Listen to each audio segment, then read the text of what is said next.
Hello, bienvenue sur World Tripos. Voici ma deuxième vidéo, j'espère que ça va vous plaire.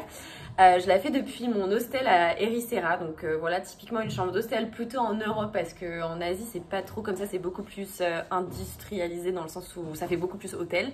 Mais en tout cas, depuis que je suis au Portugal, les hostels que j'ai fait c'est beaucoup plus maison transformée en hostel. Donc avec, en fait c'est vraiment une ancienne chambre d'enfant je pense, où ils ont mis deux lits superposés. Et voilà, ça fait chambre d'hostel. Donc là, je suis avec une autre fille qui vient d'Espagne et c'est tout. On n'était que deux pour une chambre de 4, donc c'est plutôt agréable. Et donc, on était en train d'avoir une discussion. Je me suis dit que ça valait le coup de vous en parler. Elle me demandait des conseils. C'est son premier voyage toute seule. Elle me disait qu'elle aimerait bien faire un voyage un jour, un tour du monde, comme j'ai pu le faire. Mais elle sait pas quand, elle sait pas comment, elle ose pas trop se lancer. Et je me suis dit que c'était un sujet parfait pour vous en parler de comment on se lance. Je pense que la vie de tout le monde est très différente et donc ça dépend vraiment de votre vie, clairement. Mais si j'ai bien un conseil à vous donner, c'est faites-le. Si vous avez ce petit rêve en vous qui trotte, qui est là, mais que vous le laissez dans votre tête, enfin, comment vous dire ? Ou comment te dire, je sais pas si je dois tutoyer, vous voyez, je suis nouvelle là-dessus, mais mon conseil c'est, personne ne va le faire à votre place, personne. Personne ne va prendre ce billet et partir, personne ne va aller parler à votre boss et lui dire, voilà, là j'ai besoin de 1 mois, 2 mois, 3 mois, 4 mois de vacances, j'ai besoin de faire un congé sans solde, je quitte, moi personnellement j'ai quitté mon boulot. C'est un truc que vous pouvez avoir en tête toute votre vie. Toute votre vie, vous pouvez vous dire « Ah, j'aimerais trop faire un safari en Afrique, j'aimerais trop faire un tour du monde, j'aimerais trop faire ci. » Mais en fait, si à un moment donné, vous vous dites pas « Allez, demain, je prends rendez-vous avec mon boss et je quitte ce boulot ou je demande un congé sans solde ou machin », si vous prenez pas les choses en main, si vous achetez pas ce billet, cette idée, elle peut rester dans votre tête toute votre vie. Elle peut passer et vous allez laisser passer la vie devant vous, dans le sens où il va se passer plein d'autres choses dans votre vie. Ça, c'est un rêve, mais après, demain, vous allez rencontrer quelqu'un, et puis les choses vont se faire, et puis vous allez acheter une maison, et puis vous allez faire des enfants, etc. Et la vie va passer, et en fait, vous aurez peut-être toujours ce rêve, vous n'allez jamais le réaliser, et dans 10 ans, vous allez vous dire « Ah j'avais ce rêve, mais bon, maintenant j'ai une maison, maintenant j'ai des enfants, maintenant machin, je peux pas le faire. » Alors, moi, j'ai pas d'enfants, j'ai pas de relation, j'ai pas de maison, enfin voilà, donc c'est facile à dire pour moi. Mais je sais qu'il y a aussi des gens avec des enfants qui partent faire des tours du monde. Je pourrais pas trop vous conseiller là-dessus parce que ça me concerne pas du tout. Mais il y a plein de familles en van ou ailleurs sur Instagram qui parlent de leur vie en voyage et ça a l'air aussi d'être une expérience de ouf. Enfin voilà, ça se fait. S'il y a des gens qui le font, vous pouvez le faire. Mais il faut se lancer. Et vraiment, je pense que le truc le plus difficile de tout mon voyage, et j'en ai vécu des choses pendant mon voyage, la chose la plus hard, ça a été de prendre la décision de partir. Ça a été de demander un rendez-vous avec mon boss et de lui dire en fait là je t'annonce que je vais partir. Ça a été de prendre cette décision. Donc mon premier conseil, c'est si vous avez ce rêve-là, oula, j'avais pas vu cet épi magnifique. Si vous avez ce rêve-là, faites-le. Faites-le, n'attendez plus, enfin, si vous avez ce rêve-là, ok, prenez une feuille. Vous voulez partir quand? Moi, j'avais en tête que je voulais partir à partir du mois de septembre-octobre. Donc j'ai commencé, moi j'avais ce projet-là depuis, en fait je suis allée à Bali en avril 2022. À un moment donné où ça allait pas du tout dans ma vie, j'ai pété un plomb, enfin vraiment j'ai beaucoup pleuré et tout, et à partir de là je me suis dit ok, je suis pas du tout en train de vivre la vie dont je rêve, il faut que je trouve une solution, il faut que je trouve en fait de quoi j'ai envie dans ma vie. Et finalement je suis partie en octobre 2023, donc ça m'a pris plus d'un an, ouais, 1 an et demi, pour vraiment mettre tout ça en place. Donc ça a pris du temps, il y a eu des moments où j'ai absolument plus pensé à ce rêve-là et où je me suis concentrée sur mon boulot, sur mes relations en France, etc. Donc j'ai eu des moments de up and down, il y a eu beaucoup de moments où je croyais pas du tout à ce rêve, enfin je voyais ça, mais enfin je voyais ce rêve-là, mais ça me paraissait inconcevable parce que j'arrivais pas à épargner assez d'argent pour partir aussi longtemps. Donc j'ai eu beaucoup de remises en question de ce rêve, mais mon conseil, c'est, vous avez cette idée en tête, écrivez-la. Déjà, la thérapie, enfin l'écriture pour moi, c'est une super bonne thérapie. Écrivez, écrivez. Vous écrivez, ok, de quoi vous avez envie. Donc si c'est pas un tour du monde, si c'est juste voyager dans un pays, écrivez-le. Ok, j'ai envie de voyager dans tel pays. À quelle saison vous aimeriez y être? Est-ce que, par exemple, moi, le Japon, je voulais absolument y être pour la saison des sakura. Donc c'est fin mars, début avril.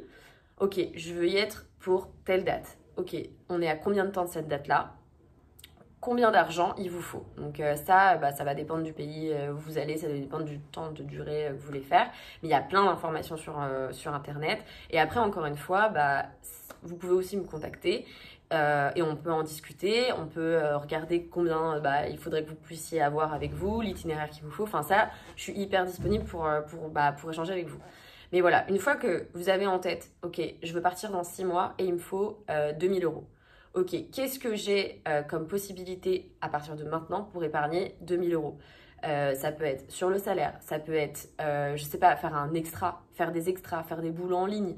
Vous avez plein de trucs je sais pas si vous parlez une autre langue, vous pouvez faire de la traduction en ligne, vous pouvez rendre des services, vous vous rendez pas compte le nombre de choses que vous croyez ne pas valoir d'argent, mais en fait que vous pouvez monétiser, des services que vous pouvez monétiser en ligne. Je sais pas, faire proposer du Blablacar. Enfin, je sais pas, il y en a un tas, je peux pas tous vous les donner, mais il y a plein de moyens de vous faire de l'argent autre que votre boulot en complément. Est-ce qu'il n'y a pas aussi un moyen de demander une augmentation dans votre boulot? Enfin voilà, il y a plein de moyens, mais mettez-vous cet objectif. En 5 mois, en 6 mois, je dois me faire 2000 euros. Vous divisez 2000 euros par 6, ça vous fait 300 euros par mois. Donc tous les mois, il faut que vous économisiez 300 euros. Ok, comment je peux faire? Est-ce que par exemple, vous pouvez économiser 100 euros de votre salaire et essayer de vous faire 200 euros en un mois? 200 euros par mois, ça vous fait 10 euros, moins de 10 euros par jour. Est-ce qu'il n'y a pas un truc que vous pourriez faire tous les jours pour gagner, je sais pas, 8 euros tous les jours? Je sais pas, un service, tu vois, tu vas monter l'étagère chez une grand-mère, un truc comme ça. Et donc, votre but, c'est, ok, dans 6 mois, il me faut 2000 euros pour partir, je sais pas, moi, en Thaïlande. Vous faites ce plan-là. Donc, ok, 2 mois, il me faut 6 mois, il me faut 2000 euros, je veux aller dans tel pays, à telle saison. Et voilà, quelles sont les choses que je peux mettre en place pour réussir à y aller, à avoir le budget. Ensuite, en termes de vacances, qu'est-ce qu'il faut que je fasse? Et vous écrivez, vous faites les étapes à l'écrit. Et une fois que vous allez vous mettre les étapes à l'écrit, vous allez voir que c'est réalisable en fait. Que si vous vous mettez devant une feuille blanche et que vous mettez les étapes petit à petit, vous vous rendez compte que vous pouvez le faire. Mais moi, je suis là en tout cas pour vous aider à faire ça avec vous si vous n'avez pas d'inspiration. Et une fois que vous avez rendu ça, vous avez mis ça sur un papier, c'est bon, on y va quoi. Dans 6 mois, vous êtes en Thaïlande, dans 6 mois, vous êtes au Japon. Perso, moi, quand je suis partie au Japon, j'avais un budget de 3000 euros et je ne me suis pas servi de mes 3000 euros. J'ai dû dépenser 2500 euros en 3 semaines. Je sais que voilà, je vous parle du Japon parce que je sais que c'est le rêve de beaucoup. J'ai fait essentiellement des auberges de jeunesse. Je pense que j'ai dû me faire un hôtel au niveau du Mont Fuji. Mais sinon, essentiellement des auberges de jeunesse. Faut savoir que le Japon, c'est pas vraiment beaucoup plus cher que la France. Enfin, on se fait une fausse idée sur les prix du Japon. Donc voilà, moi, mon conseil, c'est mettez-vous un objectif, écrivez-le et mettez-vous des étapes avec un calendrier des étapes à suivre. Et après, moi, je peux être dispo pour vous aider à concrétiser ces étapes et à avancer. Donc voilà, en tout cas, mon plus gros conseil, encore une fois, c'est faites-le, lancez-vous. Ne laissez pas ce rêve dans un coin de votre tête en vous disant je le ferai plus tard. Parce que plus tard, ça peut être dans très longtemps, voire ça peut être jamais.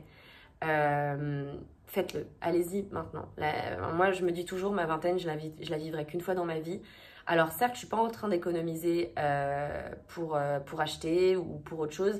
Ce que je disais à la fille ici, c'est j'avais un tas de raisons de ne pas le faire. J'avais aucune raison raisonnable de le faire. J'allais perdre un boulot qui me payait bien, j'allais perdre une bonne situation financière, même au niveau de mon CV, enfin j'allais mettre un gros trou sur mon CV. J'avais un bon poste aussi en termes de la compagnie dans laquelle j'étais, elle était très bien. Donc j'avais plein de raisons de pas le faire. Et finalement, si on se concentre sur ça, on peut en trouver un milliard de raisons de pas le faire. Des raisons de le faire, il n'y en a pas mille. Il y en a une seule, c'est vous écoutez, vous réalisez votre rêve. Et ça, c'est la raison la plus importante finalement, mais c'est pas forcément celle qu'on met le plus en valeur. Mais à partir du moment où vous faites quelque chose pour vous écouter, pour réaliser votre rêve, ça devrait être ça la raison fondamentale de votre décision. Enfin, en fait, on s'en fout. On s'en fout. Oui, demain, vous n'allez pas être propriétaire. Enfin, je sais pas, peut-être que vous l'êtes déjà, mais en tout cas, moi, bah oui, j'ai fait le choix de ne pas acheter à ce moment-là parce que j'avais un autre rêve. Et que c'était pas le fait d'être propriétaire qui me faisait rêver. Donc oui, je ne serai pas propriétaire dans 20 ans parce que j'ai pas investi plus tôt, parce que j'ai préféré mettre de l'argent ailleurs. Et c'est mon choix et ça a résonné avec moi à ce moment-là. C'est pas pour autant que je rêve pas d'être propriétaire à un moment donné, mais disons qu'à ce moment-là, c'était mon choix, c'était mon rêve. Et je pense que c'est vraiment la chose qu'il faut écouter en priorité parce que en faisant ce tour du monde, en faisant ce voyage, en m'écoutant, en apprenant à me mettre en priorité, j'ai appris tellement de choses sur moi et donc maintenant dans ma prise de décision et donc dans mes futurs investissements et dans plein de choses, j'aurais aussi énormément grandi pour faire les bons choix. Et enfin, il n'y a pas mieux. Enfin, vraiment, écoutez-vous, apprenez à vous connaître. Et quand je dis apprenez à vous connaître, c'est... Oui, vous apprenez à vous connaître tous les jours, mais quand vous êtes seul à l'autre bout du monde et que vous devez vous débrouiller parce que bah, déjà vous ne parlez pas la langue, et même si vous ne parlez pas anglais, il y a plein de pays où ils ne parlent pas anglais non plus, donc il faut que vous appreniez à vous débrouiller, même sans parler la langue, d'une autre manière, vous allez vous redécouvrir, vous allez vous rendre compte à quel point vous êtes quelqu'un de fort, à quel point vous êtes débrouillard, à quel point vous pouvez trouver des solutions. Et à quel point vous pouvez vous faire confiance. Et ça, c'est la chose la plus importante. Vous allez vous rendre compte que vous pouvez vous faire confiance dans vos décisions et que ça va bien se passer. Donc voilà, ça c'était un de mes plus grands apprentissages de ce voyage. J'en ai plein d'autres à partager. Donc j'espère qu'on se retrouve bientôt pour une prochaine vidéo. Vous pouvez vous abonner, comme ça vous aurez les notifs. J'espère que ça vous plaît et écoute, n'hésitez pas à me mettre des commentaires si vous avez des idées de sujets que vous voudriez que j'aborde et je serai hyper contente d'en parler avec vous. À plus!